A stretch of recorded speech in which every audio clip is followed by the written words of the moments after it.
Bom, então, como vocês, né, perceberam, a aula passada ela não, ela não acabou, né? Então a gente continua nessa aula aqui. Mas, né, para continuar da onde a gente parou ali, a gente tem que só revisar o que a gente fez na aula passada. Na verdade, esse problema, né, do potencial degrau, a gente resolve ele bem completo, né? Então ele demora 3 aulas para resolver ele, né? Então, só que daí depois, nos outros problemas, como a gente já vai ter resolvido as principais equações, a gente só relembra os passos, né? E vai ficando mais, a gente vai economizando caminho ali, né? Nos próximos problemas, né? Bom, então o que que a gente tinha? A gente tinha um potencial que era o seguinte: para x menor do que zero, né? Para x maior que zero, desculpa, ele era positivo e constante. E para valores de x menor do que zero, ele valia zero, né? Esse estado, essa condição aqui, v igual a zero, a gente estudou, né, no início desse capítulo, na aula retrasada. Então a gente tem, né, duas situações, né, para x maior do que zero, que a gente chamou do lado esquerdo, né, do eixo y, né, digamos assim, e para x maior do que zero, o lado positivo de x, né?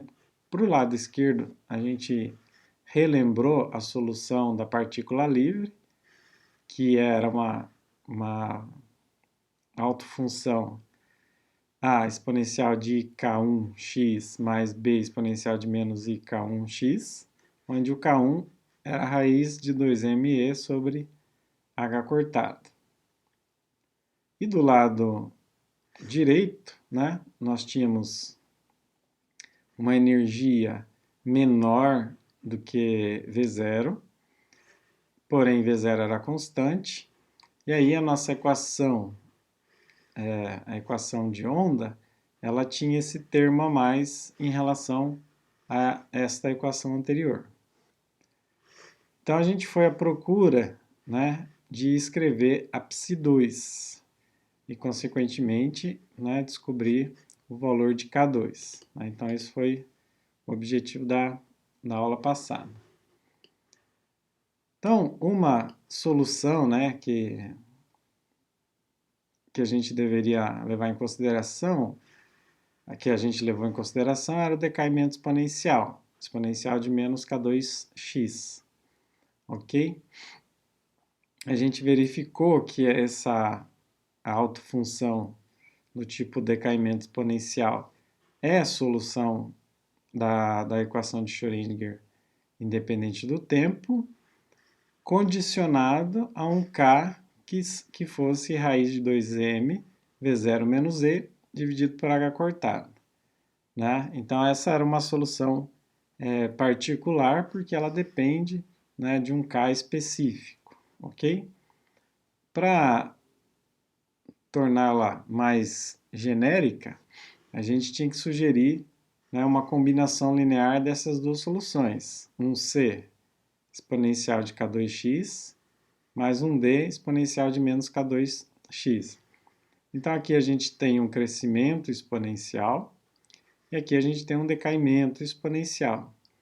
Aí logo a gente se convence, né, de que esse crescimento exponencial não pode ser parte da solução, mesmo sendo matematicamente uma solução da equação, ela não pode ser fisicamente uma solução, porque ela viola, né, a, a, a hipótese de unicidade. Então a gente descarta essa solução chamando C igual a zero, né? Então a gente fica com o termo d exponencial de menos k2x. Né? Só estou revisando, né, os detalhes da aula passada. Então, né, nesse caso, a unicidade foi satisfeita. Aí, uma vez que a gente encontrou, né, o conjunto de equações, então eu vou ter que a minha psi-zona, né, que é a função de onda, da equação de onda de Schrödinger independente do tempo, ela vai ser uma psi1 exponencial de menos i et sobre h cortado e uma psi2 menos i et sobre h cortado. A diferença está na autofunção psi1 e psi2. Então, a psi1 desse tipo aqui, né, vale para a região de x menor ou igual a zero. E a psi2, né, desse tipo aqui, vale para a região para x maior do que zero. Ok? Aí, antes de chegar nessa solução aqui, né, ou seja, a gente construiu, né, a psi1 e a psi2 e verificamos a continuidade em x igual a zero. Então, a gente faz a psi1 em x igual a zero ser igual a psi2 em x igual a zero e encontra uma equação. A gente faz a derivada da psi1 aplicada em x igual a zero igual a derivada da psi2 aplicada em x igual a zero. E aí a gente encontra uma outra equação. Aí a gente monta um conjunto de equação e vai à procura, né, de isolar os termos dessa equação. E aí a gente consegue expressar A, né, seria esse termo aqui, e B em termos de D, certo? Então a nossa expressão, né, anterior, tudo isso daqui era o A, tudo isso daqui era o B, só que a gente conseguiu separar, né, tudo em função de D. Como D é um fator multiplicativo para todo mundo, né, então ele não vai alterar nada o comportamento da função, ele simplesmente é um fator multiplicativo. Ele pode valer 1, né, pode valer qualquer número que vai valer igual para todo mundo. Ok. E aí a gente deixou todas as funções em termos de uma única constante multiplicativa. Por fim, se a gente quisesse resolver para descobrir quanto que vale esse d, era só a gente normalizar as funções para encontrar o valor de d, tá?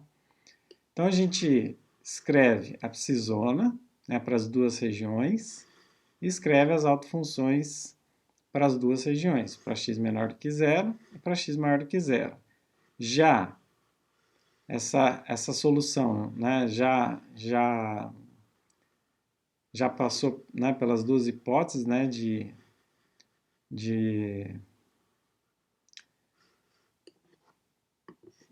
unicidade, né?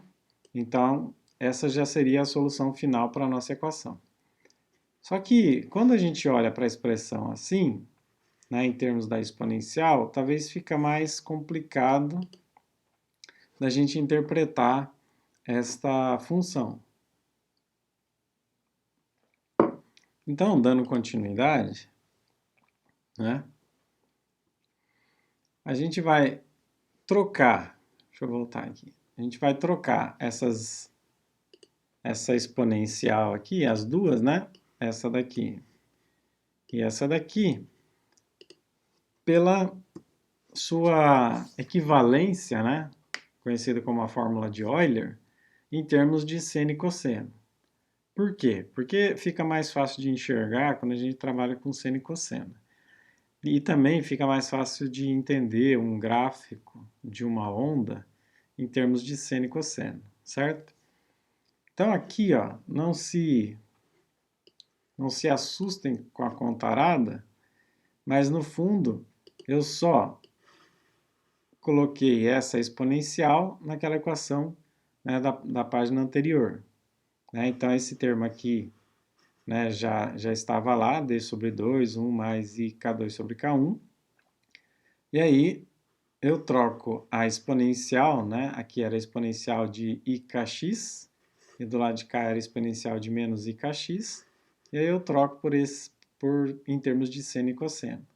Né? Então ficaria todo esse termo aqui vezes cosseno de kx mais i seno de kx, e aqui todo este termo, que seria a letra B, né, lá do início, que multiplica cosseno de kx menos i seno de kx. Então, quando a exponencial é positiva, a soma aqui é positiva. Quando a exponencial é negativa, a soma é uma subtração. Ok? Bom, aí aqui só foi desenvolver, né, esta equação. O fator comum aqui é o d sobre 2. Então, eu deixo o d sobre 2 e expando, né, esse produto aqui. Né? Então, 1 que multiplica cosseno vai dar cosseno de kx, e, né, k2 sobre k1 vezes i seno, né, vai dar... Onde que está esse termo aqui? Eu multipliquei primeiro esse, né? 1 vai dar i kx, aí depois vai para o segundo termo, i k2 sobre k1 cosseno, esse termo aqui, depois, por último, esse daqui multiplicando esse, certo? Como tem um i aqui e um i aqui, aparece um sinal negativo. Então, sobrou k2 sobre k1, seno de kx. Aí eu vou para o segundo termo. O k2 já está separado lá na frente.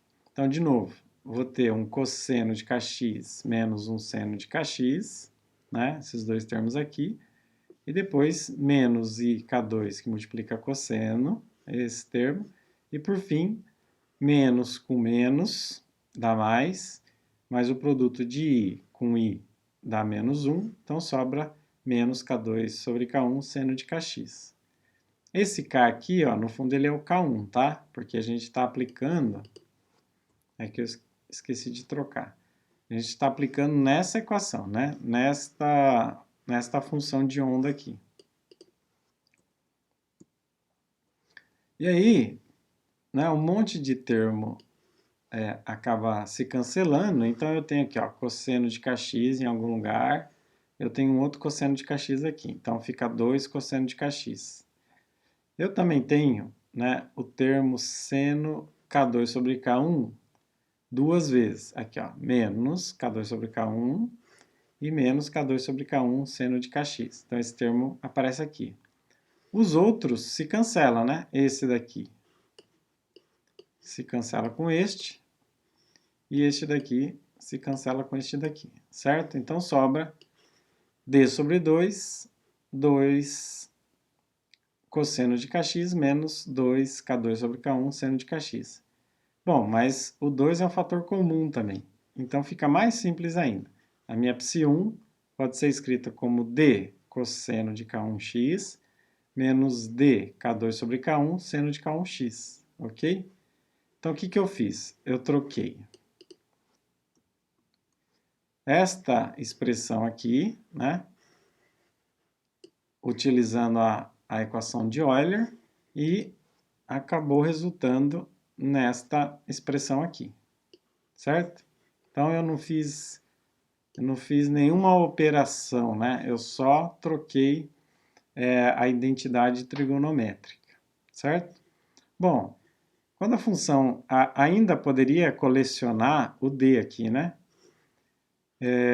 Mas quando a função está escrita em termos de seno e cosseno, fica mais fácil de visualizar, né? Então, a autofunção psi de x ficou d cosseno de k1x menos d k2 sobre k1 seno de k1x, e a psi2 continua sendo d exponencial de k2x, né? Então, agora, né, fica mais fácil de enxergar pelo menos essa parte do lado de cá, que é um seno e cosseno, né? Se a gente definiu, né, que a nossa a nossa função de onda, psi de x de t, é uma psi de x exponencial de EI, ET sobre H, então a gente vai ter uma onda estacionária, né? Estacionária por quê? Porque a parte temporal, né, é um fator multiplicativo da parte espacial, ok? Então, vamos pensar aqui numa função seno ou cosseno. Imagine que essa daqui é uma função cosseno, por exemplo, certo? Obviamente, o ponto onde que tem os nós, né, ele é bem determinado por esse x aqui, certo? Só que esta parte da equação multiplica, digamos assim, esta outra por um fator temporal. Então, qualquer parte dessa equação aqui se move com o tempo da mesma forma, ok? Então, por isso que é uma onda estacionária, nesse sentido. Então, eu vou ter, né, uma componente indo, lembra que, deixa eu voltar aqui um pouquinho. Esta expressão aqui era a expressão para partícula livre, correto? Então, para partícula livre, eu tinha o seguinte comportamento. Eu tinha uma expressão que considerava a partícula se movendo da direita para a esquerda, mas ela poderia estar se movendo da esquerda para a direita. Então, a gente adicionou, né, um termo que levava em consideração o seu movimento da direita para a esquerda ou da esquerda para a direita. Como a partícula está livre, né, eu tenho que considerar essas duas condições. Então, por isso, né, eu tenho esta representação. Então, a partícula, né, pode estar...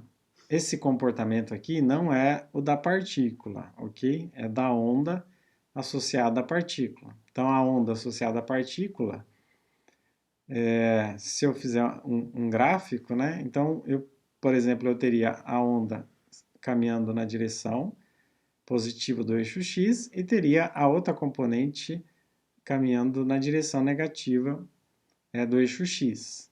Né? Caminhando porque tem esse fator temporal aqui, né? Conforme o tempo evolui, esta onda aqui, ela se desloca, né? Bom, então, se eu combinar essas ondas, né? Ou seja, se eu somá-las, e somá-las no sentido... Veja, aqui, né, eu tenho uma soma, né? Eu tenho uma soma aqui das funções. Então, quando eu faço, né, a função de onda, né, eu tenho uma onda um pouco mais alta. Por quê? Porque eu somei.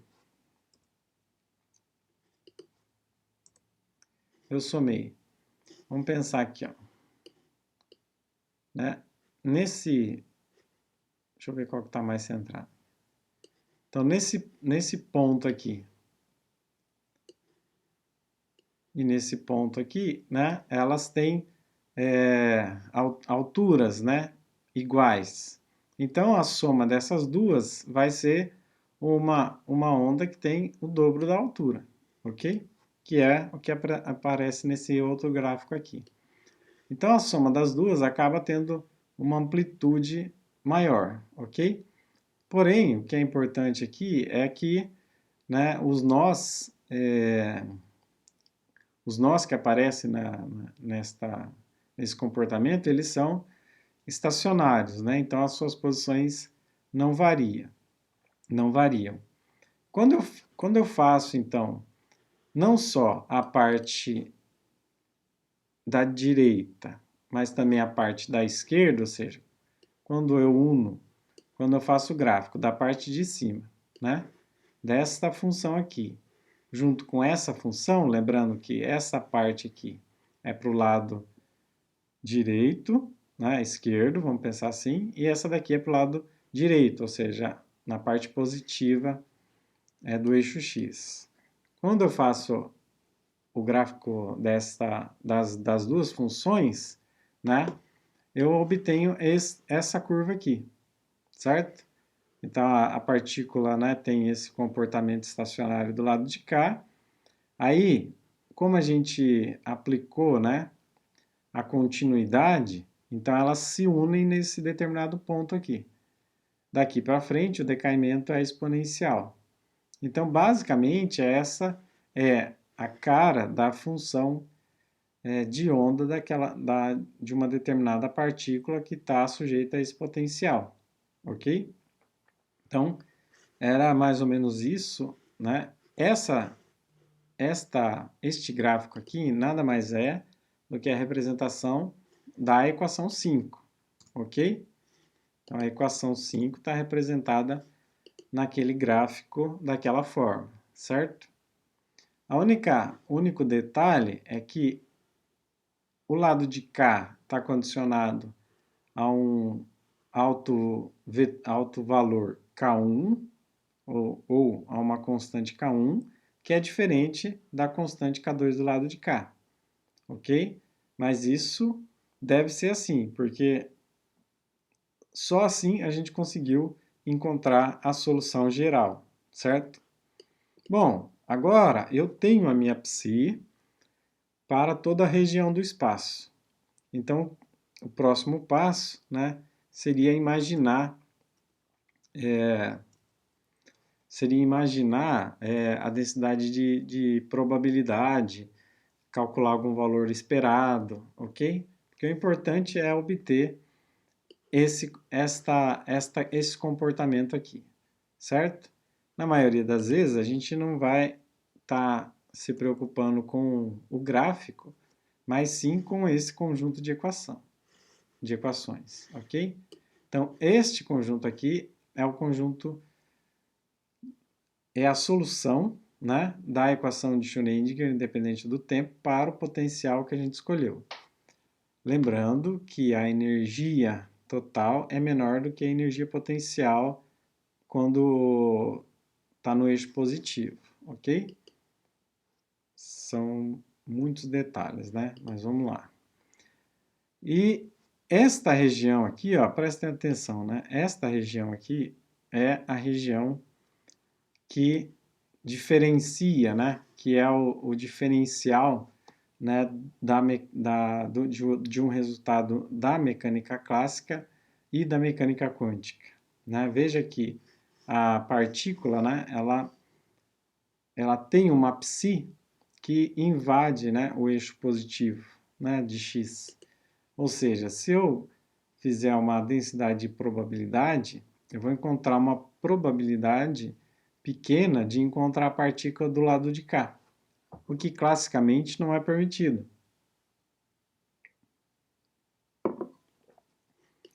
Certo? Então aqui a gente acabou, né, de mostrar, né, um dos principais resultados, né, que vai contra a mecânica clássica, né? Existe uma possibilidade não nula de encontrar uma partícula na região x maior do que zero, né? Então, a gente pode, né, como eu disse, né, o próximo passo é calcular a densidade de probabilidade, né? Psi estrela, psizão, estrela psi, né? Então, nesse caso, seria d exponencial de k2x exponencial de iet sobre h, vezes d exponencial de menos k2x exponencial de menos iet sobre h. Lembra, né, que a gente faz a troca, né, do número da letra imaginária, troca o sinal da letra imaginária quando a gente quer definir o complexo conjugado, certo? Então, esse produto aqui, né, psi estrela psi, vai ser d quadrado exponencial de menos 2kx.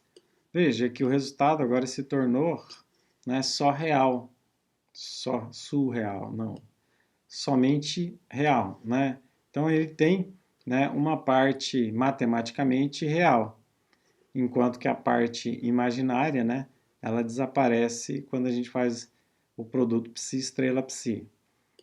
Quando a gente resolve, né, os valores médios, assim, nem sempre pode desaparecer, né, o número imaginário. Por exemplo, quando a gente aplica os operadores lá, ok? E, enfim, né, essa aqui é o resultado de uma densidade de probabilidade da partícula para o potencial do tipo degrau. Esse fenômeno é chamado de penetração na zona classicamente proibida, ou penetração de barreira, né? Então, esse resultado fala exatamente o que eu acabei de frisar, né? Você considera uma onda associada a uma partícula, essa partícula pode se mover em qualquer região do espaço, mas em uma determinada posição ela encontra, né, uma barreira de potencial que é maior do que a sua energia, certo? Significa classicamente que a partícula nunca superaria, né, essa barreira de potencial. Só que como foi construído, né, em termos de uma densidade de probabilidade, então esta densidade de probabilidade mostra que existe, né, uma chance da partícula ser encontrada além dos limites clássicos, ok? E esse, né, é um dos resultados mais notáveis da mecânica quântica, né, porque, primeiro, que foi um resultado contraditório com a mecânica clássica, porém é um resultado que explica, né, alguns fenômenos quânticos, né? Então, basicamente, esse resultado ele se reflete nos outros problemas que a gente vai resolver. Basicamente, o resumo, né, dessa parte das equações de Schrödinger, a gente está resolvendo nesse potencial aqui.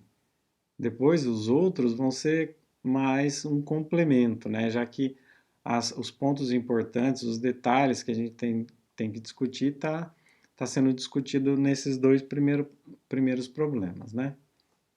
Bom, então a gente tem que, né, fazer uma análise das coisas positivas que a gente encontrou. Então, quando eu fizer a densidade de probabilidade, né, o nosso P, então eu vou achar um gráfico mais ou menos assim. Então, todas estas regiões aqui são probabilidades de encontrar a partícula.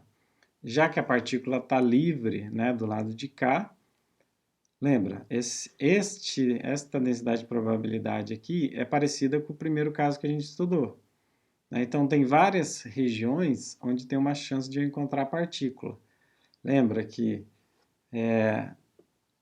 do ponto de vista do princípio de incerteza, a gente não conseguia determinar a posição da partícula. Por quê? Por causa da característica matemática, né, da coisa. A partícula poderia estar nessa região com maior probabilidade, ela poderia também estar nessa região com maior probabilidade, mas também poderia estar aqui ou em qualquer outra região daqui para trás, certo? Então a gente conhece o momento quando a partícula é livre, só que a gente não consegue determinar uma posição.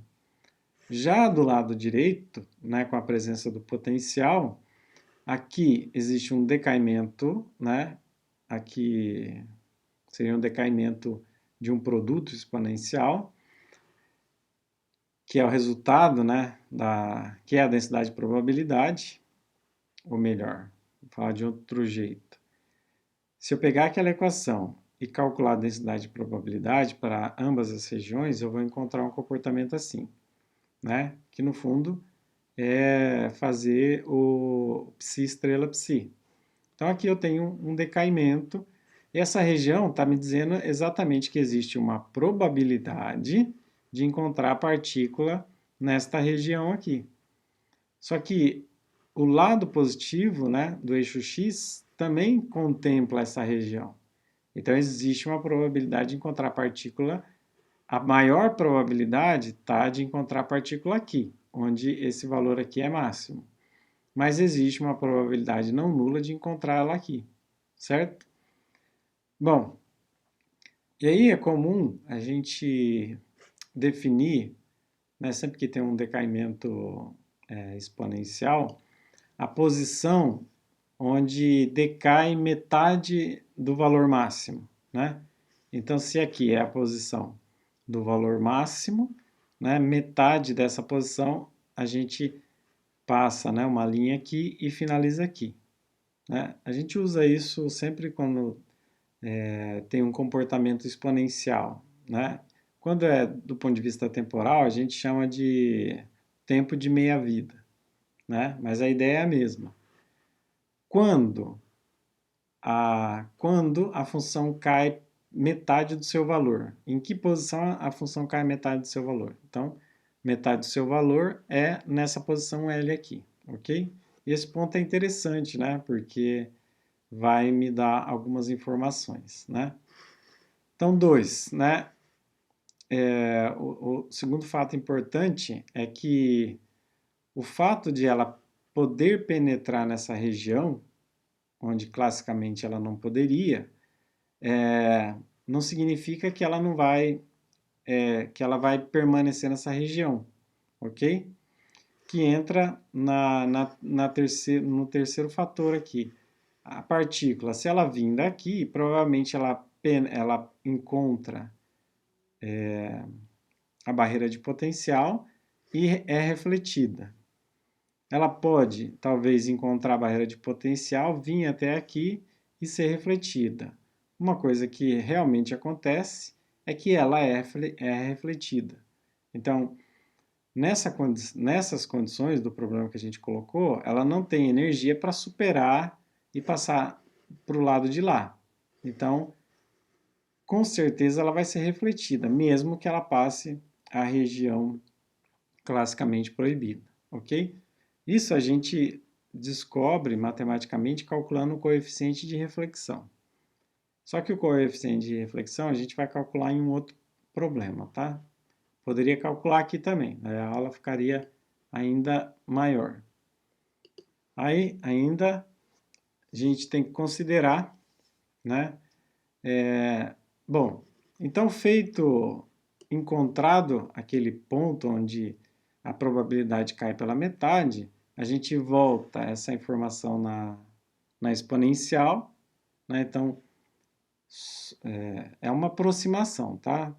Essa análise agora aqui é uma aproximação. Então, se eu fizer exponencial de menos K2L, né? Ou seja, quando a exponencial cai pela metade, então eu consigo passar um log aqui, né? Um logaritmo neperiano dos dois lados, e eu fico com K2L igual a 1. Né? Então, o L é o inverso de K2. Né? Se eu passar o K2 para o lado de baixo do 1, eu fico 1 sobre K2, que é igual a L. Então, aqui eu posso, né, ou fazer uma previsão de quanto que vale o K2 ou quanto que vale o L. Como o L é uma posição que a gente colocou a mão para encontrar, então eu vou atrás do L. Então, L, só para lembrar, né? L é a posição onde ela estaria quando a sua probabilidade cai pela metade, ok? Então, L seria 1 sobre K2, que é igual a H cortado dividido pela raiz de 2m V0 menos E. Né? E esse L nada mais é do que o nosso ΔX. Né? E no exemplo 6.1, a gente calcula esse ΔX. Né? Eu não faço aqui nas aulas porque é bem simplesinho, né, o problema. Mas eu peço na lista. Na verdade, os exemplos vocês já podem ir refazendo, né? Porque esses são os da lista.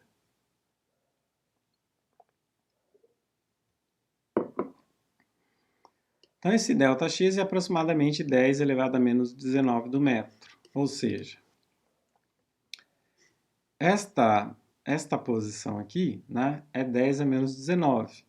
Então, daqui até aqui seria 2 vezes, aproximadamente, 10 elevado a menos 19. Então, veja que a distância onde existe uma probabilidade dela ser encontrada,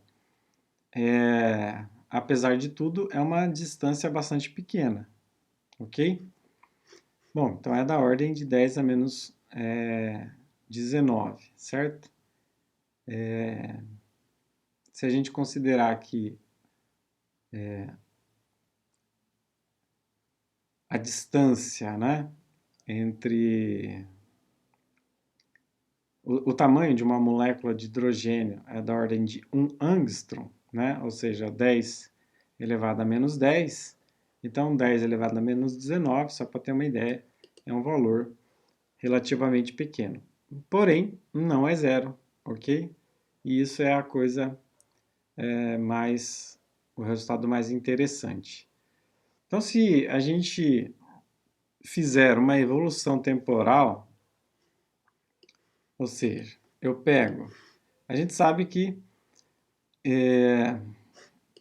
só fazendo um parênteses aqui, deixa eu voltar. Esta equação, né, esta equação do tipo seno e cosseno, ela não é exatamente, por enquanto, aquele pacote de onda que a gente construiu lá no final da Física Moderna 1, certo? Mas não é difícil, né, construir se eu fizer uma combinação linear das funções de onda. Não sei se vocês vão lembrar disso, mas, por exemplo, eu tenho uma função seno.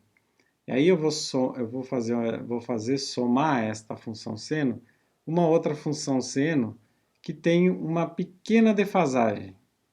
Mas se eu fizer algumas somas com estas condições, eu crio aquele meu pacote de onda, certo? O pacote de onda, ele sobe, né? Deixa eu ver se eu consigo desenhar aqui. Ele faz mais ou menos assim, né?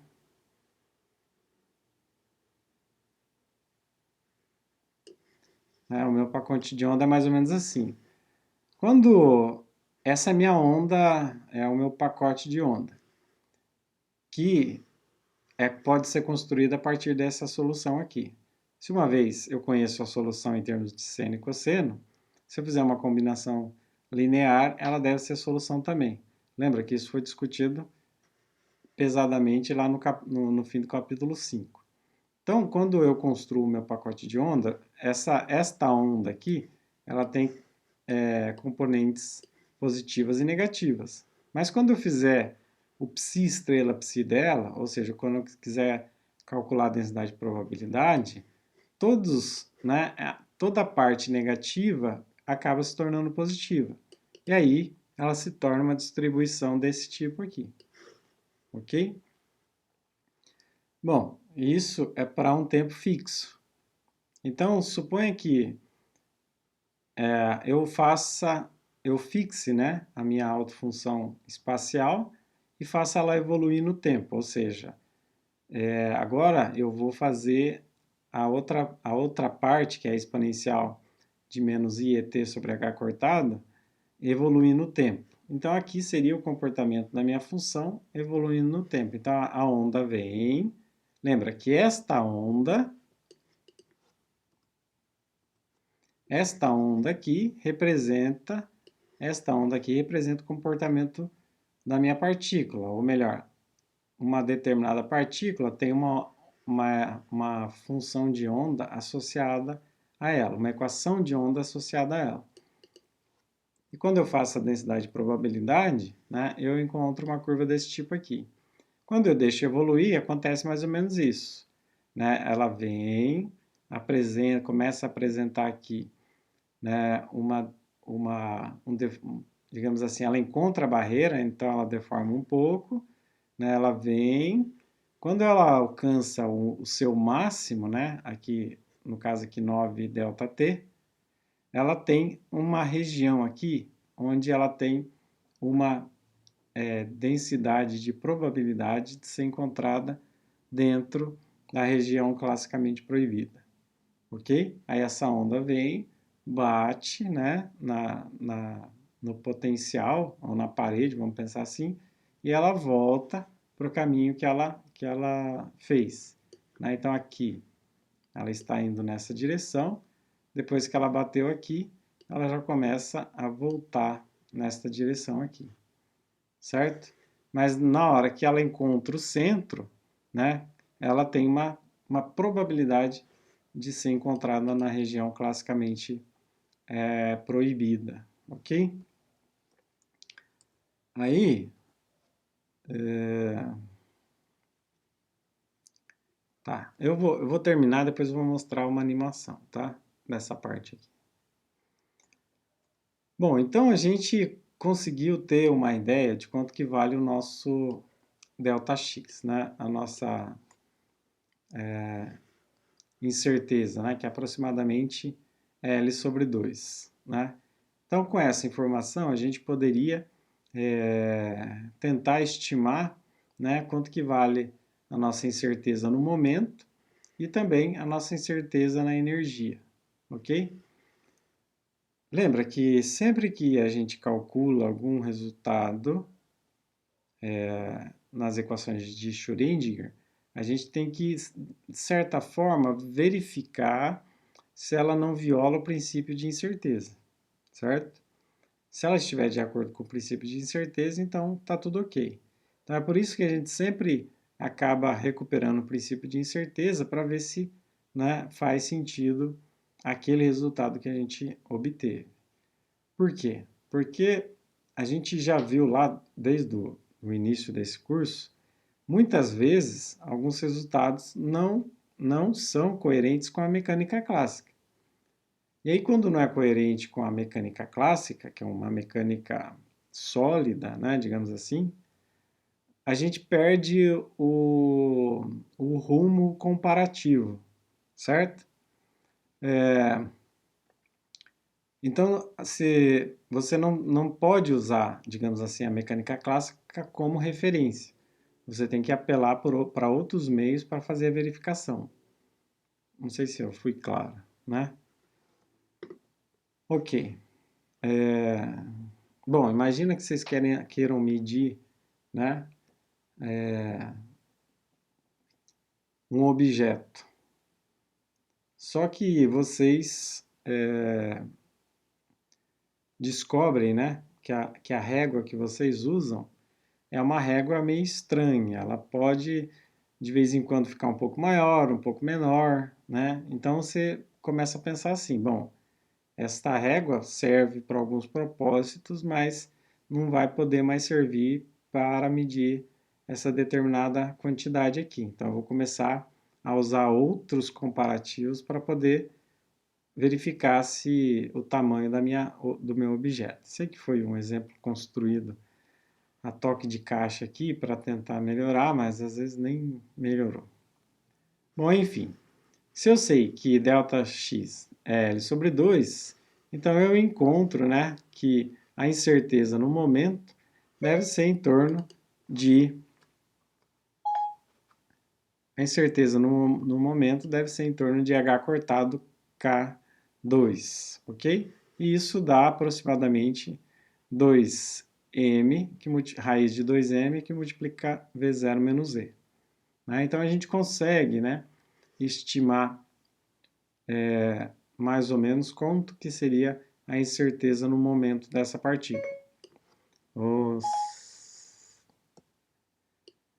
Da mesma forma, se a gente conhece, né, a incerteza no momento, a gente pode calcular, né, a incerteza ao quadrado dividido por 2m e chegar que a incerteza na energia é aproximadamente V0 menos E, ok? Bom, e aí a gente consegue fazer uma certa comparação, né, e verificar que que é possível, né, realmente encontrar uma partícula na região classicamente proibida, que a gente consegue, né, estimar, né, a incerteza no momento e a incerteza na energia, certo? E que a coisa melhor de tudo é que a gente tem um conjunto de equações, ou seja, a psi-zona, que depende da psi, Então, a gente tem duas psi, a psi1 e a psi2. Então, a gente tem, para esse problema, a gente tem todo o conjunto de equações que é necessário para resolver ele completamente, né? Então, tem esse ponto que é importante, né? Tem o fato dele poder, né, ele nos levar a um resultado que mostra uma probabilidade da partícula ser encontrada fora da região proibida, né? A gente, a partir desse resultado, calcula, né, pensando no princípio de incerteza, a incerteza do momento e da energia, né? Então, a gente acaba conseguindo, né, cercar, né, esse problema de todas as formas. Além disso, né, a gente ainda pode calcular o que a gente chama de coeficiente de reflexão e transmissão. Só que o coeficiente de reflexão vai ficar mais claro quando a gente calcular o coeficiente de transmissão, né? Porque, na verdade, assim, esses coeficientes nada mais é o seguinte: quantas partículas passou para o lado de lá? Certo? Passaram 10 de 100, então passou 10%. Então, 10% é o meu coeficiente de transmissão. Então, aquela minha barreira permite 10% de transmissão. E o restante foi refletido, voltou. Então, 90% é o coeficiente de reflexão.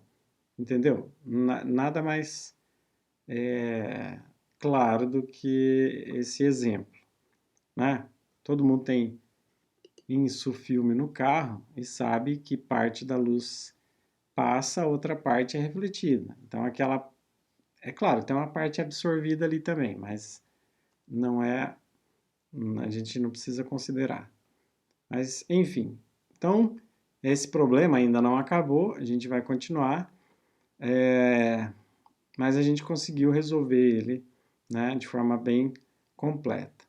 Então, resumidamente, né, nós temos o potencial degrau para energia menor do que V0. Exatamente. Tem a condição onde a energia é maior do que V0. Então, a nossa condição está aqui, né, com uma energia menor do que V0, que é aquela que é o resultado mais importante, é o resultado que é novo, digamos assim. E depois a gente vai calcular para quando a energia estiver aqui. Ou seja, quando E for maior do que V0, certo? Que é a próxima aula.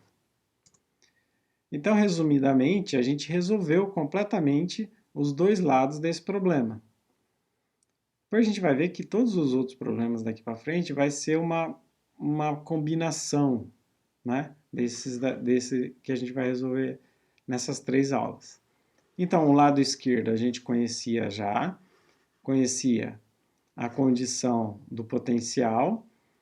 Conhecendo a condição do potencial, a gente escreveu a equação de onda.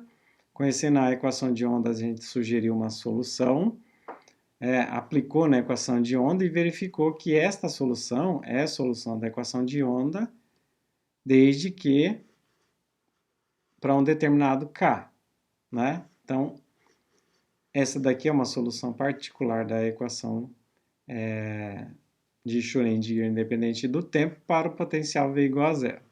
E aqui a gente fez a mesma coisa. A gente determinou um potencial que, em vez de ser zero, ele é uma constante, né? A gente escreveu a equação de onda.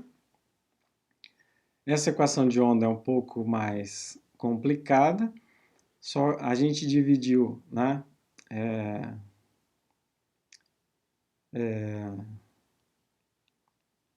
Desculpa, né? Esta região é a região para x maior do que zero. A gente achou a solução a gente achou uma autofunção que é a solução da equação de Schrödinger, porém, né, um desses termos vai a zero e, novamente, né, esta solução d exponencial de menos k2x é condicionada a um determinado k específico, ok? Então, também, né, é uma solução particular daquela autofunção. o problema foi construído dessa forma. Do lado esquerdo, ou seja, para x menor do que zero, a partícula está livre, portanto, né, quem governa o comportamento dela é uma função do tipo seno-cosseno, que pode ser escrito em termos da função de Euler, e do lado de cá, quem governa o comportamento dela é um decaimento exponencial, ok? Então, a gente resolveu o lado de lá e resolveu o lado de cá, certo? Veja que o próximo passo é resolver o lado de cá quando esse E for maior do que V0, certo? E aí, provavelmente, a partícula ela não vai precisar, obrigatoriamente, ela não vai ter um comportamento um decaimento, e provavelmente ela vai ter um comportamento oscilatório. Porém, né, a partícula vem, encontra o potencial, só que esse potencial não tem energia para freá-la, digamos assim. Então, ela sente a presença desse potencial, mas continua seu movimento tranquilo. Então, na próxima aula, a gente vai à procura deste conjunto de equações, vai à procura do Ψ2 para a condição E maior do que V0, ok? Que provavelmente vai cair numa equação desse tipo aqui, certo? Só que com um K diferente, né? Então, no final das contas, as equações que a gente vai acabar vendo, né, serão sempre as mesmas, né? Uma hora vai ser uma equação desse tipo com um K desse tipo, uma hora vai ser uma equação desse tipo com um K desse tipo, ou um outro K. Em um outro momento pode ser uma equação desse tipo com um K desse tipo aqui, ou uma equação desse tipo com um K desse tipo aqui, certo? A gente resumir o capítulo inteiro, né?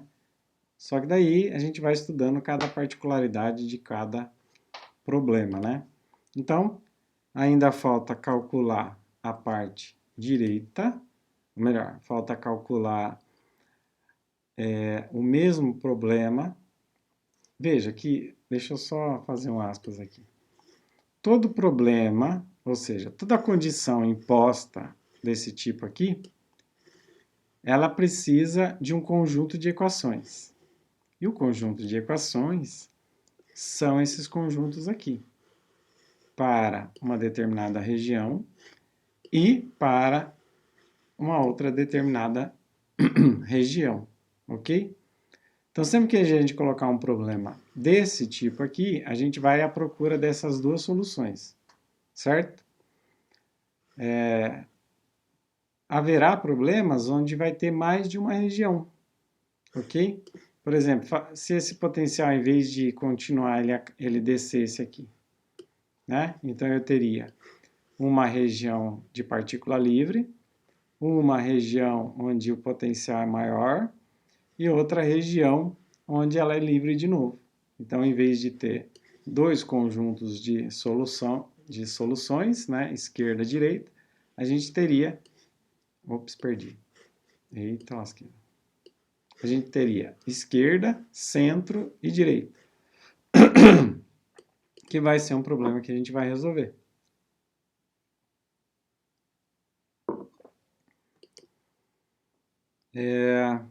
E é isso, né? Na próxima aula a gente vai resolver, continuar esse problema, certo? Aí, se vocês me permitem, eu vou só trocar aqui, né? Primeiro deixa eu trocar aqui na gravação, vou parar a apresentação e vou compartilhar uma outra tela. Ainda não terminei a gravação, tá? Só para sair na gravação. Então, por exemplo, esta simulação aqui é a simulação, né, da onda chegando, encontrando a barreira, né, e aparece então aqui de uma velocidade mais baixa, né? Então o pacote de onda vem, encontra a barreira e ele retorna, né? Então aqui no primeiro eu tenho a parte Eu tenho a parte real da função, comportamento da parte real. No do meio eu tenho o comportamento da parte imaginária, né? E na parte de baixo eu tenho a densidade de probabilidade, né? Que seria o psi estrela psi. Então a gente vê, né, no último gráfico ali, que é o mais interessante, né, que a densidade mostra uma probabilidade, né, da equação estar do outro lado. Até nos gráficos do meio, é legal, depois que a onda bate, a gente percebe que tem uma ondinha, né, oscilando bem ali, depois da barreira, né? Então aquela ondinha representa um pouco aquela onda que, a onda da partícula que pode ter atravessado aquela região, ok? Para encerrar,